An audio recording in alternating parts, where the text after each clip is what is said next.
David was 40 years old. He had worked in the same company for 15 years. Every day he wrote code. Every day he sat at his desk. He thought his job was safe. He thought his life was stable. One Monday morning, his boss called him in. The office was quiet. The boss did not smile. The boss said, "I am sorry. We must let you go." David froze. His ears buzzed. His face felt hot. He could not believe it. He asked, "Why me?" The boss said, "It is not about you. The company is cutting costs." David walked out with a small box. Inside were his things: a photo of his wife, a mug from his son, some pens. His hands shook. His heart sank. On the street, people walked fast. Cars rushed by. Life went on. But for David, the world stopped. He sat on a bench and stared at the box. He whispered to himself, "I lost my job.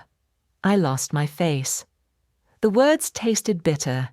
He imagined going home and telling his family. He imagined his wife's sad eyes.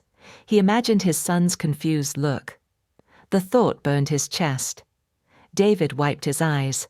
He wanted to be strong, but inside he felt small. He thought, "If I am not a programmer, then who am I?" The wind blew cold. The box felt heavy in his lap. For the first time in many years, David was not sure of tomorrow. The next morning, David put on his shirt. He tied his tie. He took his old laptop bag. He looked in the mirror and forced a smile. His wife said, "Have a good day." His son waved, "Bye, Dad." David raised his hand. He said, "See you tonight." His voice was calm, but his stomach was tight. He walked out of the house, but he did not go to the office. He walked to the park. He sat on a bench. He watched birds pick at the grass. He watched old men play chess. Hours passed. At noon, he ate a sandwich from his bag. He ate slowly. He had no hunger. He thought, "If I tell them, I will lose respect." Each day, he repeated the same act. He dressed for work. He left the house. He sat in the park. He came back at 6. His wife asked, "How was your day?" David answered, "Busy." His son asked, "Did you fix many codes?" David smiled weakly. "Yes, many." Inside, his heart broke a little more. He hated the lies. But fear was stronger. He feared pity. He feared shame. One evening, he opened his wallet. Only a few bills were left. His savings were running low. He felt the weight of time. He whispered to himself, "I cannot hide forever. One day, they will know." The room was dark. The mask was heavy. David closed his eyes and wished for courage. 1 week later, David sat at his desk at home. His laptop was open. He searched job sites. He typed software engineer. He typed programmer. Each time the screen showed the same words. No reply, no new job. David sent many emails. He waited. He refreshed the page. Nothing came back. He whispered, "No one wants me. Maybe I am too old." Bills piled on the table: rent, school fees, food. The numbers were big. His hands shook. His wife noticed his silence, but he only smiled and said, "I am fine." That night, David sat alone. The house was quiet. He opened his phone. He saw an ad: "Drive with Uber, earn today." He stared at the screen. His heart pounded. He thought, "Can I do this? I am a programmer, not a driver." Then another thought came. Pride does not pay the bills. He closed his eyes. He remembered his son's shoes with holes. He remembered the rent due next week. Slowly he clicked, "Sign up." The next morning, David cleaned his old car. He wiped the seats. He checked the mirror. His hands still shook, but his mind was firm. He said to himself, "This is not the end.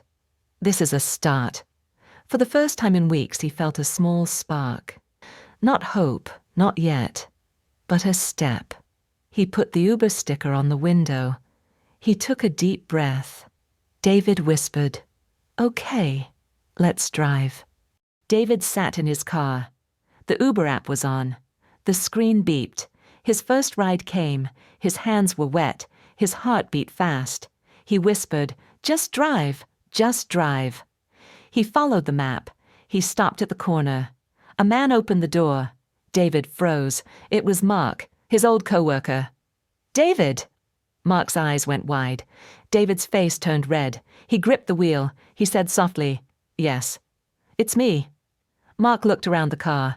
Then he smiled. "So, you drive now." David wanted to vanish.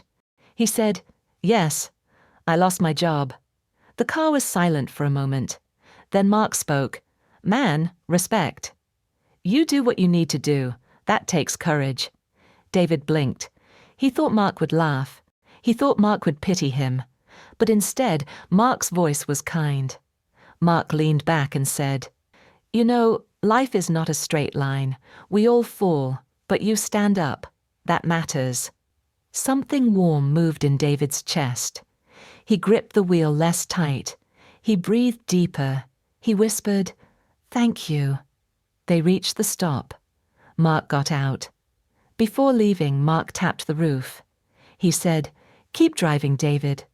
You are stronger than you think." David watched him walk away.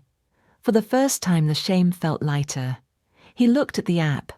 Another ride popped up. This time his hands did not shake. He smiled. He whispered, "I can do this." That night, David sat at the table with his family. The light was soft. His son was doing homework. His wife was cutting fruit. David's hands shook. He looked at them and said, "I need to tell you something." His wife looked up. "What is it?" David took a deep breath. "I lost my job weeks ago. I drive Uber now." The room was quiet. He waited for anger. He waited for shame. But his wife put down the knife and said, "David, you did not lose respect. You showed courage." His son looked at him with wide eyes. Then the boy smiled. "Dad, I am proud of you. You still work hard. You still care for us." David felt his chest grow warm. Tears filled his eyes. For weeks he had carried fear like a heavy stone.